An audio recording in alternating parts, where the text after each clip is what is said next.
about what your eyes can show you about your God-given personality.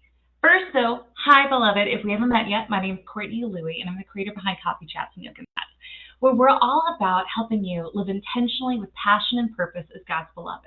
And a huge piece of that is learning about and understanding and embracing your God-given personality.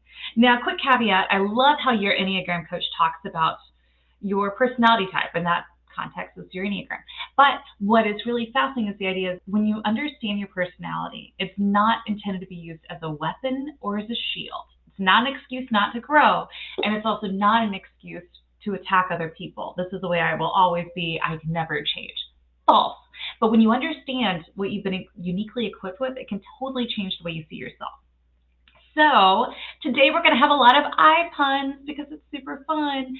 So the challenge I gave Tribe Beloved, if you want to join my email list, I'll add a link to this post.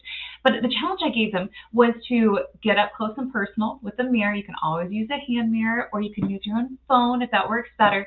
And set a timer for 30 seconds. You can always go longer if you want. But look into your eyes and just notice what you see. Now, a few things to do when you take on this little mini challenge is try to withhold judgment. Just observe. Notice the colors in your eyes, the patterns, the shapes. You know, there might be flecks, whatever that is, just notice it. And there's no hating, there's no harsh judgment here. They are what they are. And then I encourage you, you're welcome to go ahead and comment here if you want, or write it down in a journal, or do a voice memo, whatever works best for you, and just share what you noticed in there. So I have to admit, I'm not going to tell you specifically that if you have blue eyes, that means you lead with intuition. Or if you have brown eyes, you're inherently a thinker. That's not what we're talking about, so sorry about that. But what we're actually talking about is you came uniquely equipped on this earth with those eyes.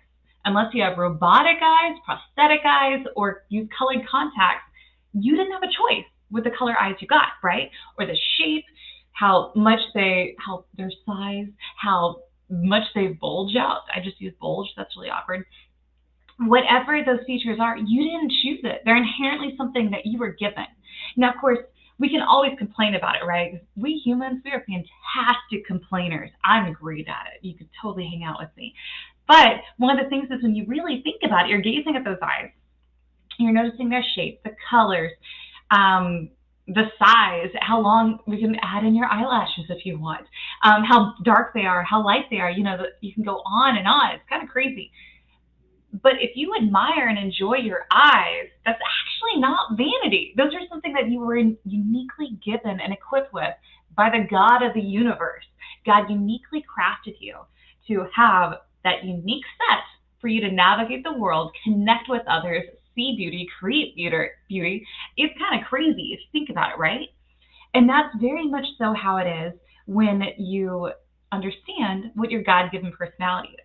I'm not saying that this is all about gazing into your own eyes and elevating it. Oh, my eyes are the most beautiful ever. They may be beautiful. That does not mean they're greater than or less than someone else. They're just uniquely yours. Kind of like, well, I mean, think about someone else. Perhaps maybe you have brown eyes, you want green eyes, or you have shorter lashes and you prefer you love longer lashes. You know, there's a lot of on there. And you might find yourself admiring someone else's eyes, right? And that's totally cool. God created beauty and we can admire that.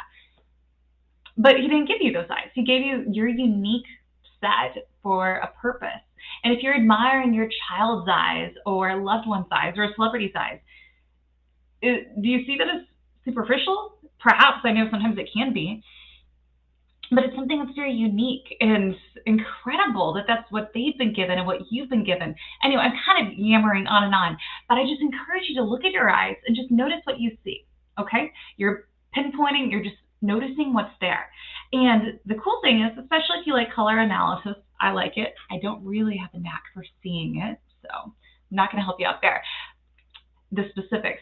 But what's really cool is if you have a better understanding, oh, I have blue eyes, and I've discovered that these kinds of shades that I wear clothing-wise or makeup or whatnot, it really makes them pop. It helps them light up. Versus if I wear other kinds of colors, they may not amplify it. They may not make me look as vibrant as I'd like to. And rather than looking at, oh, these are the eyes I'm stuck with. You can actually start leveraging them, making the most out of them. And that's, again, back to your personality, another really cool piece about it. When you understand that you tend to lead more with introversion than extroversion, or sensing instead of judging, just where you tend to be on the spectrum. Thinking, feeling, judging, perceiving. When you have an idea of all those little pieces of your puzzle, your unique configuration, and you understand how to leverage it, how to make the most out of that, that's when magic happens. That's where the good stuff happens. And that's when you get to start living out more of your purpose, enjoying the gifts, the strengths, the capacities you have in a more full and rich way. And I want that for you. I could keep going and going, but let me know in the comments. First of all, feel free to comment #live if you're actually joining me live.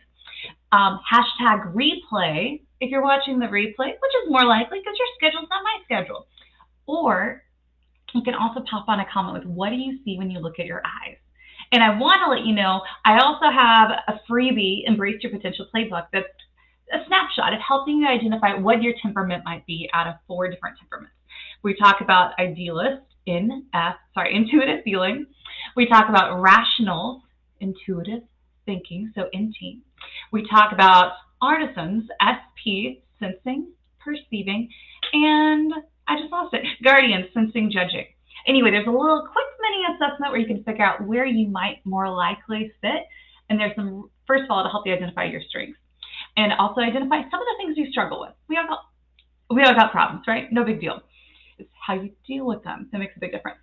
And then also there's some practical tips about how you can find more energy and more passion doing what you enjoy, and giving yourself the permission to embrace that God-given personality and try to make the most out of it, leveraging it so you can have deeper relationships, more satisfying work, whatever the heck you do with your time, your work. Because work was actually a gift that God gave us before the curse, but that's another thing. So look into your eyes, see what you see, just notice it, look at it objectively. No hating, we don't allow hating, and definitely feel free to comment below about what you see in your eyes. I'd love to hear what you see there. And if you haven't yet, make sure to scoop up that freebie. I think you might really get a kick out of it, and I'd love to hear what you have to say. So I will catch you next week to talk more about, I'm going to share a little bit about my own story about why the heck personality is such a big deal. And soon we'll dive back into the different pieces of the MBTI personality puzzle. My apologies for the break. I had a migraine for like 2 weeks, so it kind of slowed me down. So I look forward to hearing from you in the near future. And as always, you can live intentionally with passion and purpose as God's beloved. Have a wonderful weekend. Bye.